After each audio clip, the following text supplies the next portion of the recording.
Netflix is known for its documentaries and TV series, but its movies tend to be hit or miss. But with Red Notice, it gets not just one, not just two, but three of Hollywood's biggest stars right now. So there's no way it could be bad, right?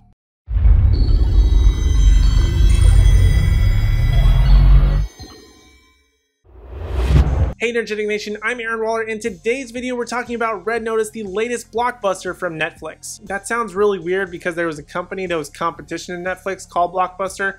I'm too old for this, just let's move on. Red Notice stars Dwayne The Rock Johnson, Ryan Reynolds, and Gal Gadot, and is about an Interpol agent tracking the world's most wanted art thieves. And to be honest, I felt like there were a lot of red flags, pun intended, about this movie right out of the gate. Not only because it was a Netflix movie, which had been rocky in the past despite big names being attached, but also by having three major stars attached to it.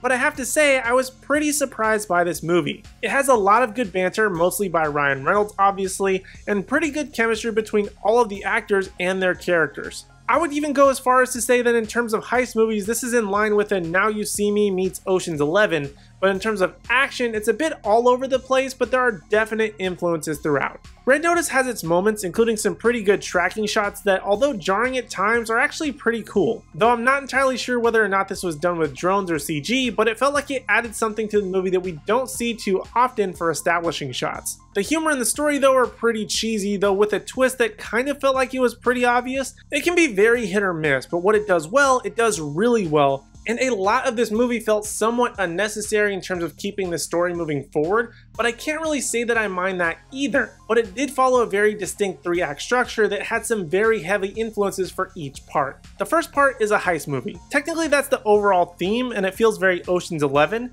but it's also mostly a cop chasing a robber style. The second act becomes a buddy cop team-up movie that we've seen hundreds if not thousands of times by now, and not that that's a bad thing, but this is the type of movie that tends to rear its shameless head every so often. And the final part is just pure Indiana Jones meets National Treasure. There's a scene in the second act that is straight out of Temple of Doom, but the third act really drives this home with an over CG car chase in an old Nazi car, and various other nearly copy and paste moments from the indie movies. Ryan Reynolds even whistles the indie theme at the beginning of this portion to basically wink and nod to the audience that this is what's happening. And now let's just talk about the characters. I don't think anybody did a bad job by any means, but let's just go ahead and break them down anyway. Let's first talk about The Rock. I mean, this was an extremely Rock movie where he manages to remain invincible and try to be as cool as possible doing it. I mean, the guy's production company was on this movie, so I kind of didn't expect anything less. Then there's the Ryan Reynolds hilarious non-stop chatter and quips. And although it's funny and his back and forth with The Rock is great, it's mainly just Ryan Reynolds doing his Deadpool banter, and it's starting to get a little bit old in my opinion. And last but not least, we have Gal Gadot.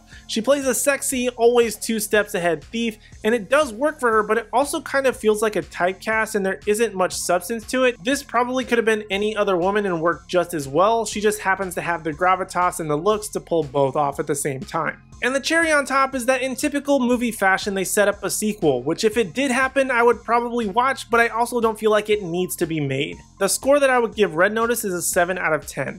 It's something you'll enjoy watching and have a good time with, whether you're having it on in the background or actually are sitting down to watch it. It's definitely one of the better Netflix movies in my opinion. So those are my thoughts on Red Notice. What did you think? Do you agree with me or do you have any other opinions? What was your favorite moment? Let me know down in the comment section down below. And also while you're down there, don't forget to hit like, subscribe, and ring the bell notification so you don't miss out on any future videos from me or the rest of the Energetic team. And check out these other awesome videos on screen, like this one right over here, which is discussing whether or not you should watch the Cowboy Bebop anime before watching the live action series. Or check out this video right over here where we do a deep dive into the biggest announcement from Disney Plus Day. But other than that, thank you guys so much for watching. We really do appreciate it, and we hope to see you in the next video.